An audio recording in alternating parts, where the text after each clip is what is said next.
deixou sua glória, morreu em meu lugar. Jesus, Filho de Deus, tu és Jesus, Filho de Deus. Levou sobre si pecado e dor, venceu a morte e ressuscitou. Um amor assim o mundo não conheceu. Levou sobre si pecado e dor, venceu a morte e ressuscitou. Um amor assim o mundo não conheceu.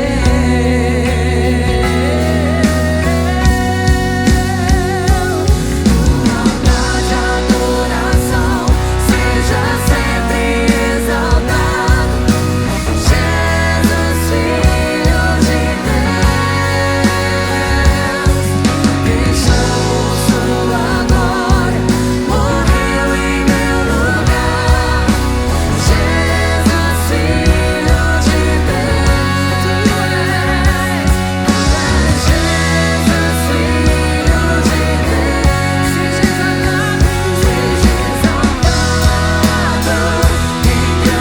engrandecido, seu nome é santo, poderoso é, e não há nada que abale o seu amor. A cruz me libertou, a cruz me libertou, a cruz me libertou, a cruz me libertou.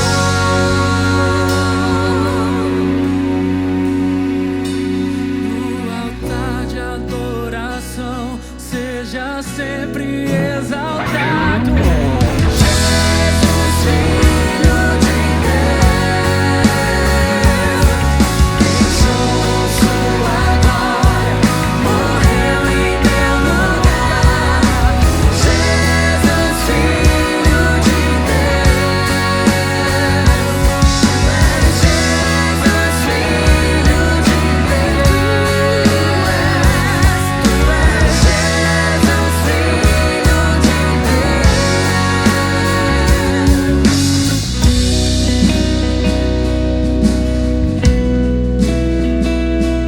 Tu és o nosso amado Senhor. Amém, aleluia.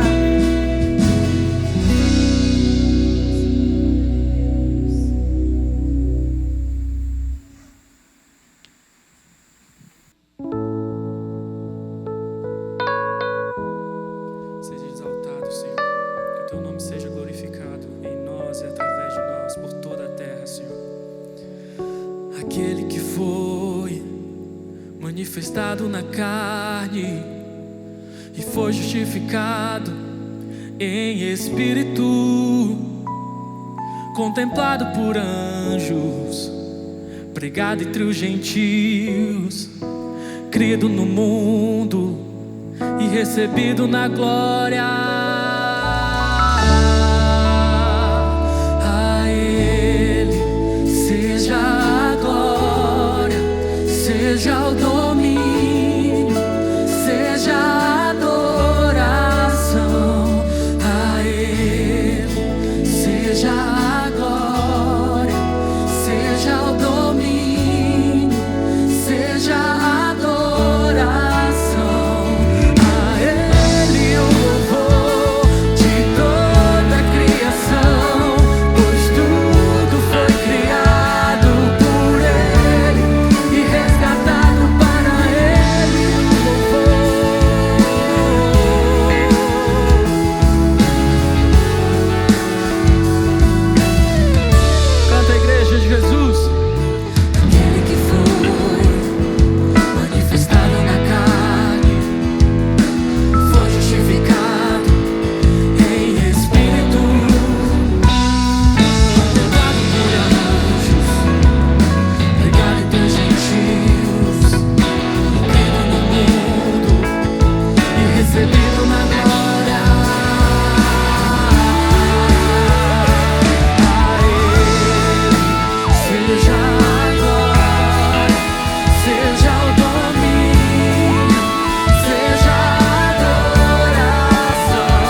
Seja o domínio, seja a adoração a Ele, seja a glória, seja o domínio, seja a adoração a Ele, o louvor de toda a criação, pois tudo foi criado por Ele e resgatado para Ele, o louvor de toda a criação. Tudo foi criado por Ele e resgatado para Ele.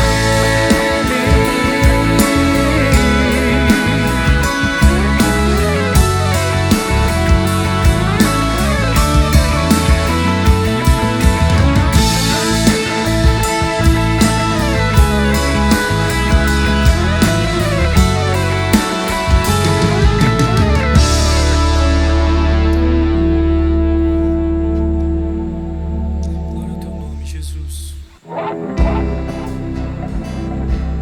E hoje nós nos lembramos, Senhor, do teu sacrifício e glorificamos o teu nome por isso. O que seria de nós se não fosse a tua entrega, se não fosse a tua graça, Senhor?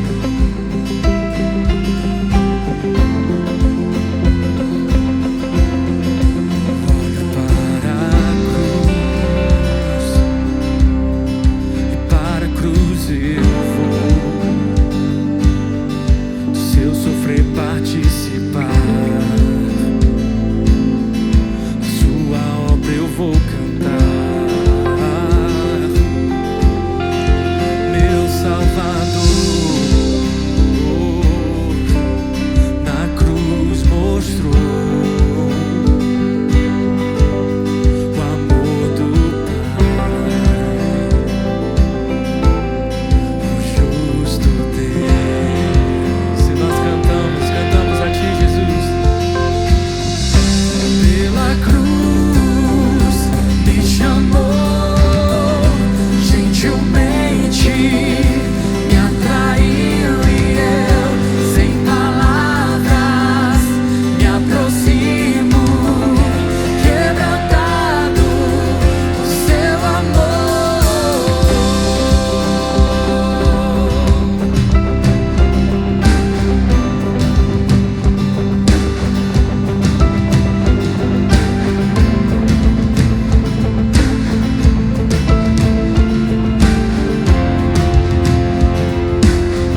seja o teu nome, Senhor.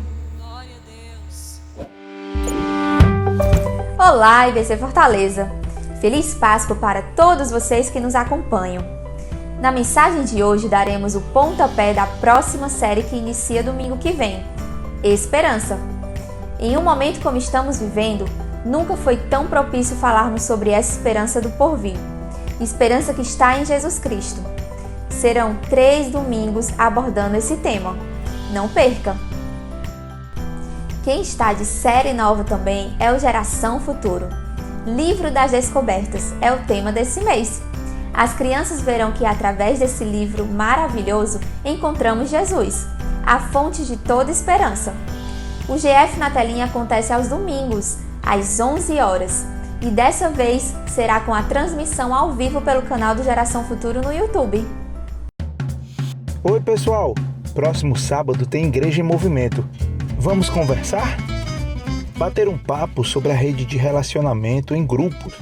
GF, Radical, Atos, A2, Famílias e Mulheres. Uma tarde de interação online. Eu não sou líder. Posso participar? Seja bem-vinda! Esse encontro é para todos que querem crescer em relacionamento na IBC. Oba! E como vai ser? Como eu acesso? Começaremos às 17 horas no YouTube da IBC Fortaleza. Lá será disponibilizado o link do Zoom para você entrar e escolher a sua sala.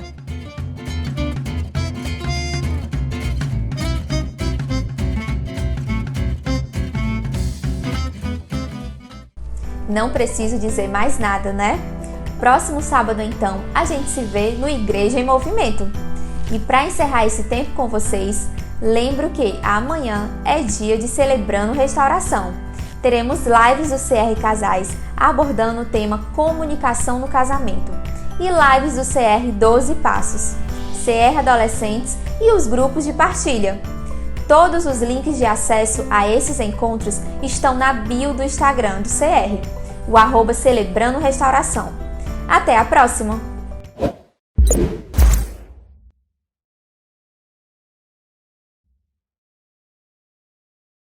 Olá, amada Igreja de Jesus. Olá, amigos, irmãos amados. Que domingo maravilhoso, domingo da ressurreição. Eu sou Armando Bispo, sou um discípulo de Jesus, tentando compreender como melhor eu posso agradar ao meu Deus e o que eu posso fazer por esse Deus que me deu o melhor de si, a sua própria vida. Gosto muito do Salmo 116, verso 12, quando o salmista faz a pergunta: o que darei eu ao Senhor por todos os benefícios que me tem concedido? E quando eu penso na Semana Santa, na sexta-feira, Deus deu o melhor de si. Deus Pai entrega o seu Filho para morrer em meu lugar. Deu o melhor, aquilo que de mais precioso possuía. Jesus é morto, sepultado e ao terceiro dia ele ressurge. E a ressurreição, que é a vitória sobre a morte, tem também um quê de oferta, um quê de primícia. Olha que interessante, em 1 Coríntios, no capítulo 15, lá no verso 20, diz que, de fato, Cristo ressuscitou dentre os mortos, né? E diz, sendo ele as primícias dos que dormem. E cada um ressuscitará à sua ordem. Mas diz que Jesus é as primícias, ou seja, o primeiro fruto, o que de melhor Deus ofereceu para cada um de nós, não só para morrer em nosso lugar, mas para ressuscitar. E eu preciso de verdade, como discípulo de Jesus, compreender o que eu tenho dado ao Senhor por todos os benefícios que Ele tem me concedido. E uma das coisas que eu mais me lembro sempre é o texto de Provérbios, no capítulo 3, que diz assim: honra o Senhor com os teus bens e com as primícias de toda a tua renda. Muito interessante isso. Honrar ao Senhor com aquilo que há de melhor. É interessante, essa igreja, nossa igreja, tem sido fiel ao longo dos anos, contribuindo de forma fiel, com fidelidade, dando de si o melhor e suas primícias. Mas nós sempre temos que aprender, e principalmente em tempos de pandemia, em tempos de lockdown. O ano passado nós experimentamos o cuidado de Deus e a fidelidade de Deus na contribuição fiel dos irmãos. E este ano também. Mas nós estamos passando por uma fase bastante crucial, em que alguns perderam seus empregos. Mas ao mesmo tempo há outros que Deus tem abençoado. E a grande verdade é que o Senhor não quer quantias de A ou B, Ele quer fidelidade de todos. E todos nós, de uma forma ou de outra, podemos e devemos participar da contribuição fiel, regular, que demonstra a sua fidelidade. E até naquelas ofertas que eventualmente você faz a uma pessoa, a um amigo, um socorro qualquer, que requer de você uma atitude de fé. E nesse sentido eu faço o diferencial aqui entre fidelidade para aquele que regularmente contribui, alguns chamam de dízimo, a 10ª parte, eu gosto de chamar de primícias. O primeiro fruto, como lá em Levítico capítulo 23, verso 9, o Senhor disse a Moisés: dê as seguintes instruções ao povo de Israel: quando entrarem na terra que eu lhes dou e começarem a primeira colheita, levem ao sacerdote um feixe dos primeiros cereais que colherem, ou seja, aquilo que primeiro vem à minha mão, seja pelo salário, seja pelo dividendo, seja pelo auxílio, seja por que for, que aí no seu coração você assente ser um contribuinte regular, demonstrando então assim a sua fidelidade. E quando houver uma eventualidade em que Deus tocar no seu coração, você possa exercer fé, dando a sua oferta eventual. Então, amados, isso é o que nós queremos viver, queremos experimentar e queremos exemplificar na vida de cada crente em Cristo Jesus dessa comunidade. Que o Senhor continue abençoando a sua vida e que você seja capaz de ser fiel num pouco para ser colocado sobre o muito. Para que você lembre que todo e qualquer provento que vem às suas mãos, você considere honrar ao Senhor com as primícias e jamais faltará na sua igreja e para aqueles que dela dependem, os ministros, as comunidades, aqueles que ministram, como na Fundação Batista Central de Fortaleza, cuidando da comunidade e muitas outras iniciativas que temos, nossos cultos, nossas gerações, nossos GRs, toda essa mobilização eclesiástica depende, obviamente, da sua contribuição fiel. Então eu quero deixar um desafio para você, em nome de Jesus. Não é questão de quantidade, é questão da qualidade e de fidelidade. Então, lembra de Provérbios 3:9 de novo? Honra o Senhor com os teus bens e com as primícias, os primeiros frutos de toda a tua renda. E você será abençoado e abençoará o povo de Deus e a igreja de Deus, e certamente não vai nos faltar nada, absolutamente nada, para continuarmos cuidando da igreja de Jesus, contribuindo para aqueles que de fato precisam, socorrendo aqueles que nesse momento de pandemia estão sofrendo a falta de alimento e tantas outras carências. Que Deus continue nos usando. Isso é o que eu mais quero como discípulo de Jesus, ser fiel e exercer fé, dando ao Senhor as primícias da minha renda. Que seja assim na sua vida. Ensine isso aos seus filhos, às crianças, aos jovens, aos adolescentes. Não importa o que eles tenham em mãos, mas que eles aprendam a dar a Deus o que é de Deus com fidelidade, segundo cada um propõe no seu coração. Então agora é o seu momento de ofertar. Imagine só, você que é líder, você que é ministro, você que é membro dessa comunidade, faça-o com fidelidade, honrando ao Senhor com as primícias da sua renda, em nome de Jesus. Amém. Obrigada pelo sacrifício, Deus. É sobre isso que cantamos. Senhor.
faz o nosso amado Deus.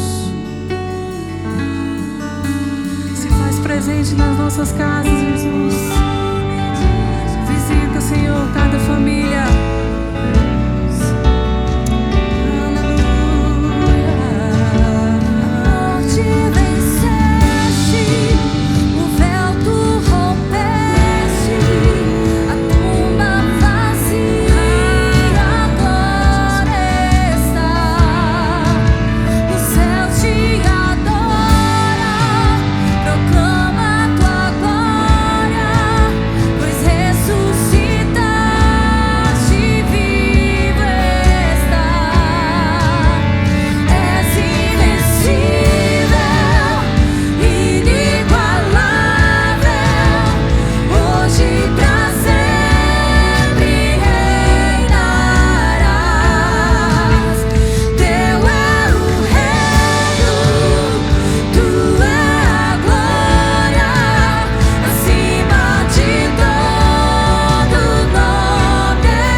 Olá, eu sou o Daniel e privilégio estar aqui nesse domingo. E antes de tudo eu quero desejar um feliz dia de Páscoa para você, para sua família, e que Deus possa te abençoar e possa trazer à memória a fidelidade dEle, e que nesse domingo de Páscoa você seja renovado em sua esperança, na certeza de que Cristo ressuscitou. Então é um prazer estar aqui. Eu queria deixar uma palavra para você, vindo da parte de Deus, por meio da sua palavra. Então, espero que o Senhor fale com você nesse domingo, tá bom? Eu queria, antes de tudo, orar, e final de semana, e a Páscoa cidade, né, orando por Fortaleza. E eu quero começar orando também, lembrando dos enlutados, lembrando daqueles que estão com familiares, com parentes, nos hospitais. Eu tenho algumas pessoas que eu conheço que também estão em hospitais, internados. Então eu queria começar orando nesse momento, tá bom? Jesus, muito obrigado por tudo que já ouvimos, muito obrigado pelos cânticos, muito obrigado, Senhor, porque são cânticos que renovam a nossa esperança e que apontam para a certeza de que Jesus está vivo. Eu quero lembrar aqui, Senhor Deus, mais uma vez, da nossa cidade, Fortaleza, do nosso estado, Ceará. Lembrar daqueles que estão enlutados. Lembrar daqueles que estão enfermos, acamados no Covid ou com outras enfermidades. Eu quero lembrar deles, Pai, para que o Senhor venha com restauração e cura. Venha, Senhor, com graça e misericórdia, alcançar esses que têm sofrido, Senhor. Em nome de Jesus, Pai. Vem em nosso auxílio. Vem em nosso socorro. Tu és o único em quem confiamos. Tu és o único a quem recorremos, e fazemos isso no nome de Jesus. Amém. Ressurreição, esperança que nos livra do medo. Esse é o título dessa mensagem, e que Deus colocou em meu coração para trazer ao seu coração. Anos atrás, precisamente no ano de 2001, um filme chamado O Corpo veio com grande divulgação e expectativas. Eis a sinopse do filme. Durante uma expedição, um arqueologista encontra um corpo crucificado, cujos exames apontam que ele é do 1º século antes de Cristo. Ao saber do corpo, o Vaticano envia um padre que tem por missão investigar se o corpo encontrado seria de Jesus Cristo, que viveu exatamente nesta época. A ameaça de que as suspeitas estejam corretas desestabiliza a Igreja Católica, que pode ter sua credibilidade de séculos arruinados. Já que, como Cristo ressuscitou, não pode haver um corpo seu na terra. Lembro-me de como esse filme me assustava, pois meu medo era que essa obra fictícia e um tanto tendenciosa acabasse com minha pequena fé. Na época eu tinha apenas 21 anos de idade e estava vindo de uma caminhada de crise de fé. Viver a vida cristã é um desafio diário.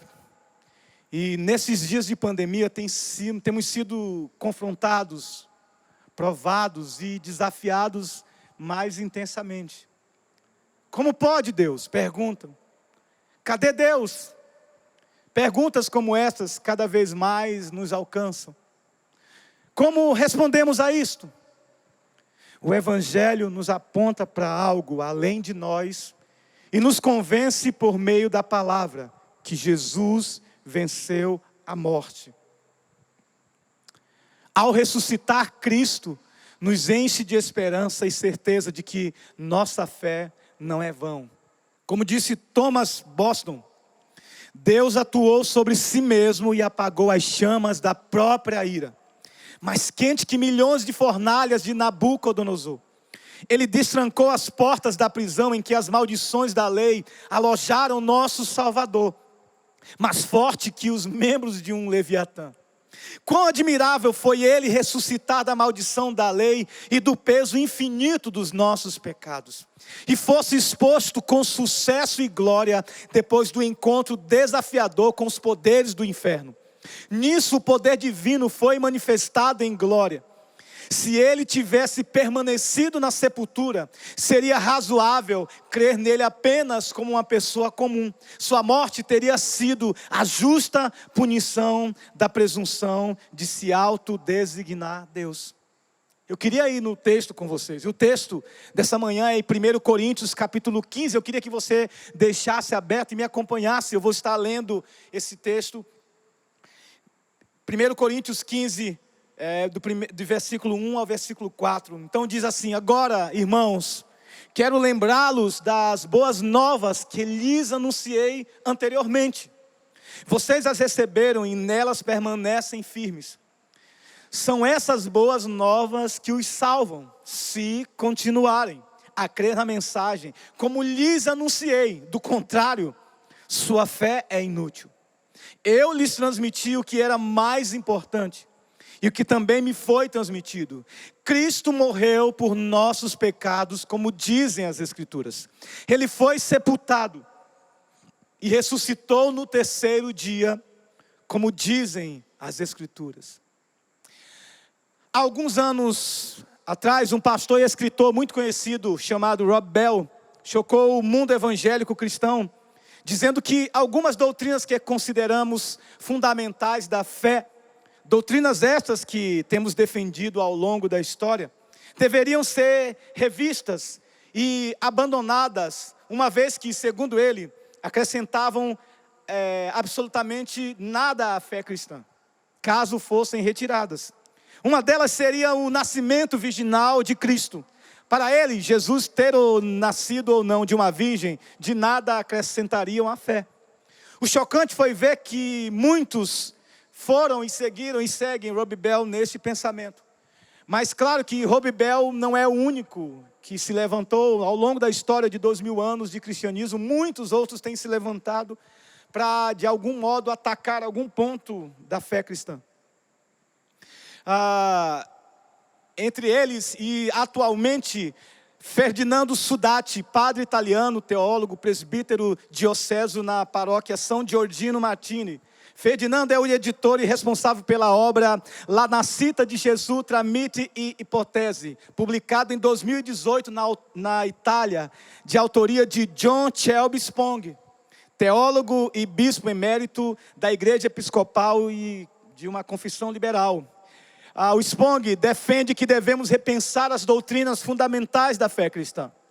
Ferdinando também prefacia o livro do padre jesuíta Roger Liners, cujo título é Jesus de Nazaré, homem como nós.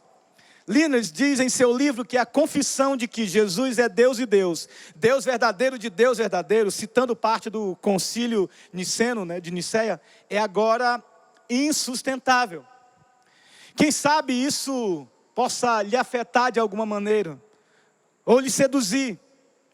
E a pergunta que surge agora você pensa em algumas coisas da fé cristã e acha que são desnecessárias? Quem sabe assuntos como a Trindade, o que acrescentam? Santidade, castidade, inerrância das Escrituras. O que isso acrescenta na fé? Eu queria te dizer, querido, que todos esses ao longo de toda a história da igreja têm sido questões fundamentais. E se nos aprofundarmos nesses pontos, entenderemos que todos estes estão interligados. Eu queria voltar agora para o texto, verso 1 de Romanos 15. Acompanha comigo. Agora, irmãos, quero lembrar-lhes das boas novas. Novas que lhes anunciei anteriormente. Vocês as receberam e nelas permanecem firmes. Boas novas, evangelho. Paulo relembra-nos de como eles receberam e de como permaneceram. No verso 2 ele vai dizer: são essas boas novas que os salvam, se continuarem a crer na mensagem, como lhes anunciei. Do caso contrário, sua fé é inútil. Qual é o efeito dessa boa nova? Salvação. Mas Paulo adverte: se vocês crerem da maneira que vos anunciei. Paulo levanta uma questão de suma importância que tem consequências eternas. A crença no Evangelho não deve ser somente em alguns pontos, e que outros eu posso jogar fora, por não concordar, por achar que não é bem assim. O Evangelho deve ser crido totalmente. Caso isso não aconteça, a minha e a sua fé é inútil. Os coríntios não estavam considerando isto. Daí a exortação de Paulo: se vocês não creram em tudo que lhes ensinei, vocês creram em vão. O Evangelho não tem a ver conosco, mas com tudo que Deus, por meio de Cristo, nos revelou. Cristo morreu, foi sepultado e ressuscitou, como dizem as Escrituras. Mas o que é o Evangelho? Vamos para o verso 3. Eu lhes transmiti o que era mais importante, o que também me foi transmitido. Cristo morreu por nossos pecados, como dizem as Escrituras. Cristo morrendo por nossos pecados, como Paulo dizia? Não, de maneira nenhuma. Como a Escritura diz, enfatiza o apóstolo. A mensagem do Evangelho tem como base a Escritura. Segundo as Escrituras, como dizem as Escrituras, esse é o nosso fundamento, é o nosso ponto de partida. Não podemos começar, querido, de outro lugar, só podemos partir da palavra de Deus. E interessante que nessa época o cânon ainda não estava fechado. Então Paulo está falando de que Escritura? Do Antigo Testamento, claro. Ele defende com toda a força, com toda certeza, que o Antigo Testamento tem argumentos necessários para provar que Cristo deveria padecer e morrer por nossos pecados, mas ressurgir em glória e poder. Versículo 4, ele foi sepultado e ressuscitou no terceiro dia, como dizem as Escrituras. Paulo mais uma vez apela para as Escrituras e demonstra que Cristo tinha que morrer, ser sepultado e ressuscitar. A palavra de Deus, a Escritura, é a nossa base segura. E eu queria lembrar com você um episódio interessante chamado de os discípulos no caminho de Emaús. Lucas 24, lembra disso, dessa passagem, no verso 13 em diante, narra a história intrigante dos dois discípulos que estão a caminho de Emaús. Eles estão ali abatidos, tristes e cabisbaixos, conversando sobre os últimos acontecimentos. Você viu o que aconteceu? Como é que pode coisa desse tipo? Jesus se aproxima deles e os interpelavam a respeito da conversa. Eles se espantam, como alguém como você não sabe do que aconteceu, como você não sabe das últimas notícias, estão aí em todos os blogs, no Instagram, no Twitter, em todas as redes. Como você não sabe dessas coisas?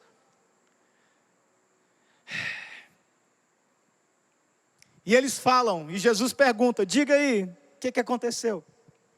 É interessante a resposta deles. E aí a gente vai para o verso 19, que ele vai dizer, e ele vai falar a respeito da pessoa de Cristo. Ele vai dizer que Jesus era um profeta, poderoso em obras e palavras. No verso 20, ele vai dizer, mas ele foi morto e sepultado. Um profeta poderoso em obras e palavras, mas ele foi morto e sepultado. É possível que muitos de nós tenham esse mesmo conceito e sentimento a respeito de Cristo. Um grande profeta, um grande homem, um grande milagreiro. Diante do Covid, das perdas e dias de luto e crise, onde buscamos forças, em quem confiamos? Mergulhados ou mergulhamos em tristeza e pesar, e para muitos, depressão e desespero. A mensagem do Evangelho nos confronta e nos alivia como um bálsamo, como um lenitivo para nossas feridas. Devemos nos agarrar à boa nova, querido. Há uma boa notícia. Cristo ressuscitou, Ele está vivo. Precisamos ir além da morte e sepultamento. Além do luto e do desespero, precisamos revisitar o túmulo, precisamos ir à sua tumba vazia e perceber os detalhes, como panos de sepultamento arrumados num lugar à parte. Lembra disso?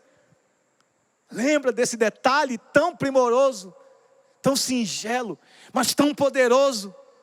Os discípulos no caminho de Emaús estavam na mesma, tristes, abatidos e sem rumo. Assim como aqueles discípulos, vivemos como se Cristo fosse um profeta, operador de milagre. De vez em quando, ou a maioria das vezes, vivemos como se Jesus não tivesse ressuscitado. Acabamos de cantar que Ele ressuscitou, que Ele está vivo. Mas diante das aflições que nos acometem, que nos alcançam, diante das lutas, logo respondemos como se Jesus estivesse ainda no túmulo. Mas Jesus é paciente conosco, queridos. Ele faz uma caminhada ao nosso lado. E Ele não só caminha conosco, mas Ele nos leva para a sua palavra. Foi o que Ele fez com os discípulos no caminho de Emaús. Ele leva os discípulos para uma caminhada bíblica. Eu queria te convidar a fazer isso comigo agora, nesse instante. O texto de Lucas diz, então Jesus os conduziu por todos os escritos de Moisés e dos profetas. E eu queria te conduzir para alguns textos. Vamos lá. Gênesis 3, 14 e 15. Farei que haja inimizade entre você e a mulher, e entre a sua descendência e o descendente dela. Ele lhe ferirá a cabeça e você lhe ferirá o calcanhar. Imagina só Jesus lendo essa passagem com eles. Jesus explica a ele e mostra que a serpente seria esmagada. Ele lhe ferirá a cabeça e você lhe ferirá o calcanhar. Jesus está dizendo, olha, isso aqui aconteceu. E Jesus, quem sabe, caminha lá para Êxodo 12, do verso 1 ao 23.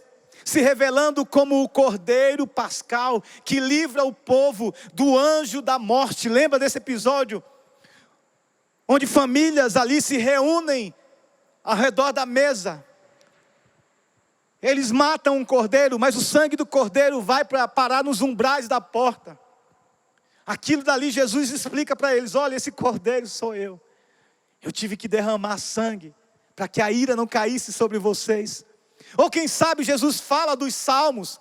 Salmo 16, verso 10, onde diz: pois tu não deixarás minha alma entre os mortos, nem permitirá que teu santo apodreça no túmulo. A versão King James diz: não permitirás que o teu santo sofra decomposição.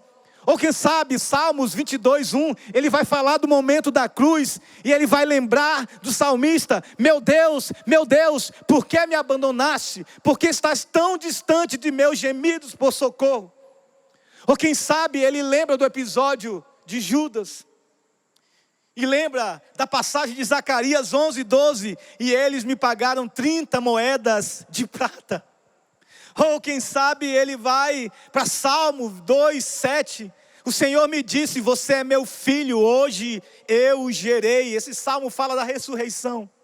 Ou quem sabe ele fala do profeta Jonas, onde no capítulo 1, verso 17, diz que ele passou 3 dias dentro de um grande peixe, ressurgindo com uma mensagem poderosa de salvação e reconciliação. Ou quem sabe, queridos, ele aponta para a imagem do servo sofredor de Isaías 53, explicando-os como no verso 3 foi desprezado e rejeitado, homem de dores, castigado por Deus. Os nossos pecados caíram sobre ele. Verso 12, foi contado entre os rebeldes, intercedeu pelos pecadores. Qual o resultado dessa jornada bíblica na vida daqueles discípulos? Coração aquecido, respiração ofegante. Estes homens mudaram de rota, renovaram sua esperança e voltaram para proclamar com fé e coragem a mensagem do Evangelho. O que a gente aprende com isso? Só a palavra de Deus pode nos trazer vida e coragem para não só resistirmos o dia mau, mas nos entregarmos inteiramente com fé e coragem, não amando a própria vida, mas dando-a por saber que Cristo está vivo e ressuscitou. Aleluia. Paulo nos lembra do Evangelho. Mas o que é o Evangelho? O Evangelho é a proclamação de que Cristo morreu, foi sepultado e ressuscitou pelos pecadores, e que tem como base única a Escritura. E que tem como base única as Escrituras. Agora eu queria que você corresse um pouquinho mais, 1 Coríntios 15, fosse para o verso 14, do 20 em diante. Eu queria ler com você. E se Cristo não ressuscitou, diz Paulo, nossa pregação é inútil. E a fé que vocês têm também é inútil. Então, estamos todos mentindo a respeito de Deus, pois afirmamos que Ele ressuscitou a Cristo. Mas se não existe ressurreição dos mortos, isso não pode ser verdade. E se não existe ressurreição dos mortos, então Cristo também não ressuscitou. Verso 17, e se Cristo não ressuscitou, a fé que vocês têm é inútil, e vocês ainda estão em seus pecados. Nesse caso, todos os que adormeceram crendo em Cristo estão perdidos. Se nossa esperança em Cristo vale apenas para esta vida, somos os mais dignos de pena em todo o mundo. Mas Cristo de fato ressuscitou dos mortos. Ele é o primeiro fruto da colheita de todos que adormeceram. Quais as implicações para a nossa vida caso Cristo não tenha ressuscitado? Algumas coisas desastrosas aconteceriam. Primeiro, se Cristo não ressuscitou, toda a nossa pregação é vã. Tudo que a igreja tem feito ao longo dos 2000 anos é vã. Se Cristo não ressuscitou, a nossa fé é vã. Se Cristo não ressuscitou, ainda estamos em pecado, e isso quer dizer pelo menos 2 coisas. Se estamos em pecado, estamos em inimizade contra Deus. Se estamos em pecado, precisamos de um Salvador. Se Cristo não ressuscitou, os que morreram crendo em Cristo estão perdidos para sempre. Pense nesse quadro. Todos aqueles que morreram em Cristo, todos aqueles que deram a vida por esse Evangelho, todos aqueles que abriram mão para se entregar às feras, todos aqueles que foram aprisionados, todos os 2 milhões de cristãos que têm sido mortos e perseguidos nesta época, nesse século, tudo isso é vão se Cristo não ressuscitou. Se Cristo não ressuscitou, somos os mais infelizes de todos os homens. pois o porvir a qual esperamos não existe. Toda esperança é inútil. Se Cristo não ressuscitou, somos os mais miseráveis dos pecadores. Diante de tudo, temos 3 opções sobre a ressurreição. Ou ela foi um grande embuste, a ressurreição é falsa. Ou ela é uma história, uma mitologia, é uma ficção. Ou ela é o evento supremo da história. A ressurreição é um fato. E ao longo das décadas, dos anos, algumas teorias tentam explicar o túmulo vazio. Uma delas é o desmaio. Ele não morreu, ele só desmaiou. Outra é, ele voltou, mas em espírito. Ele era só um espírito. Outros falaram, não, Jesus foi uma alucinação. Outros dizem, ou falaram, ou defenderam, não, isso é uma lenda, é um mito. É somente uma história com um ensino por trás. Outros falaram e defenderam, não, o corpo foi roubado, os discípulos roubaram. Mesmo desanimados, sem esperança, e tendo que enfrentar uma legião de soldados romanos guardando o túmulo. Eles foram no túmulo errado. Foram ao túmulo, chegaram e quando viram que estava vazio, eles anunciaram e chegaram à conclusão, Jesus ressuscitou. Outro, mentira deliberada para se beneficiar, os discípulos inventaram. Como se uma invenção dessa pudessem levar homens à morte, a se entregarem para morrer. Ninguém se entrega por uma mentira. Isso não faz parte da natureza do homem que vive para se autopreservar. Erro de identidade, confundiram Jesus com outro. Nenhuma dessas se compara com a evidência de que Jesus teve uma ressurreição literal. Ele ressuscitou, histórica e fisicamente, pelo poder de Deus. E podemos testemunhar isso na vida daqueles discípulos que mudaram sua atitude de maneira radical. E algumas mudanças aconteceram. E eu queria ler alguns versos para mostrar isso. Atos 3:33. Depois que Jesus ressuscitou com grande poder, os apóstolos davam testemunho da ressurreição do Senhor Jesus. Poder. Atos 24:15. Tenho em Deus a mesma esperança desses homens, de que Ele ressuscitará tanto justos como injustos. Aqueles homens se encheram de certeza. Atos 26, verso 23. Que Cristo sofreria e seria o primeiro a ressuscitar dos mortos. Isso é fé, cheios de fé. Atos 4:2 diz, os líderes estavam muito perturbados, porque Pedro e João ensinavam ao povo que em Jesus há a ressurreição dos mortos. Aqueles homens estavam cheios de ousadia. Atos 4:10, saibam os senhores e todo o povo de Israel, que ele foi curado pelo nome de Jesus Cristo, o Nazareno, a quem Deus ressuscitou dos mortos. Aqueles homens estavam cheios de convicção. Hebreus 11:35, outros, porém, foram torturados, recusando-se a ser libertos, e depositaram sua esperança na ressurreição para uma melhor vida, não amaram mais a sua vida. Querido, essa é a revolução da mensagem que muda, de que Cristo ressuscitou, Ele está vivo, e quando nós cremos nisso, nós somos transformados, cheios de ousadia, cheios de fé, e nada mais nos para, e não temos mais temor de nada, nem da morte, porque sabemos que mesmo em meio à morte, nós iremos ressuscitar, porque Cristo ressuscitou, aleluia. No verso 20 do texto que nós lemos, 1 Coríntios capítulo 15, o verso 20 diz, mas Cristo de fato ressuscitou dos mortos. Ele é o primeiro fruto da colheita de todos que adormeceram. O que significa o primeiro fruto da colheita? Mark Jones, autor do livro O Conhecimento de Cristo, explica muito bem esta passagem. Deixa eu ler para você. Ele diz, em poucas palavras, refere-se à ideia da preeminência da ressurreição de Cristo, por ser ele o primogênito dentre os mortos. A ideia das primícias tem um rico pano de fundo veterotestamentário. Êxodo 23, 19 diz, as primícias dos frutos da tua terra trarás à casa do Senhor teu Deus. Os israelitas deveriam prestar culto a Deus, lhes trazendo as primícias, o melhor das primeiras colheitas da safra, ao sacerdote.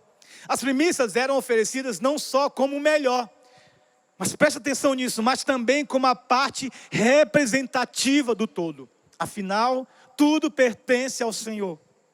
A ressurreição de Cristo, como as primícias, foi estabelecida como preeminente e representante do todo, que é a igreja. Jesus é o cabeça, nós somos o corpo, estamos ligados e interligados. Embora a ressurreição de Cristo tenha acontecido há quase 2000 anos, há uma ligação orgânica entre ele e a nossa na segunda vinda. Assim, não são dois acontecimentos separados, mas dois episódios da mesma ocorrência da ressurreição. Aleluia! Que presente! Já estamos ressuscitados com Cristo e assentados nas regiões celestiais, como diz Efésios, reinando com Ele. Já não há mais condenação, Romanos 8, para nós que estamos em Cristo Jesus. A morte não tem poder, pois assim como Cristo ressuscitou, nós já podemos experimentar o poder da ressurreição hoje, agora. A morte não tem mais domínio sobre os nossos medos, pois Cristo, o nosso Senhor, venceu por nós. Cristo venceu, Cristo ressuscitou, Cristo está vivo. Aleluia! Eu quero terminar com as palavras de um hino. E o título desse hino é Devedor só a misericórdia, Adepto to mercy alone. Eu queria que você prestasse atenção na letra desse hino. O meu nome das palmas de suas mãos, a eternidade não apagará. O meu nome das palmas de suas mãos, a eternidade não apagará. Impresso em seu coração, permanece com as marcas de sua indelével graça. Sim, até o fim persistirei, tão certo quanto o penhor dado. Mais felizes, preste atenção nessa frase, mais felizes, mas não mais seguros, são os espíritos glorificados no céu. Ó querido, toda aflição que estamos passando, toda angústia, toda tristeza, toda dor, a palavra de Deus diz que ela é algo muito ínfimo e pequeno, diante da glória que nos aguarda. A minha oração por você é que o Espírito de Deus transforme essas palavras e leve ao teu coração esperança. Você que crê em Jesus, esperança. Deus não perdeu o controle. Jesus está vivo. Ele não só está vivo, Ele está sentado, reinando sobre o trono. Ele está vivo. Deus te abençoe. Vamos terminar celebrando. Vivo está, vivo está. Aleluia. Vivo está o nosso Senhor. Deus te abençoe em nome de Jesus. Amém. Vamos celebrar o nome do Senhor. Ele ressurgiu. Ele está vivo. Você que está em casa aí pode celebrar. Levanta do sofá, da cadeira e vamos juntos celebrar. Ele está vivo, a nossa esperança está viva. Aleluia. Um canto de louvor iremos dedicar ao Deus que para sempre nos salvou. Venceu a morte com seu sangue nos comprou. Da tumba ressuscitou.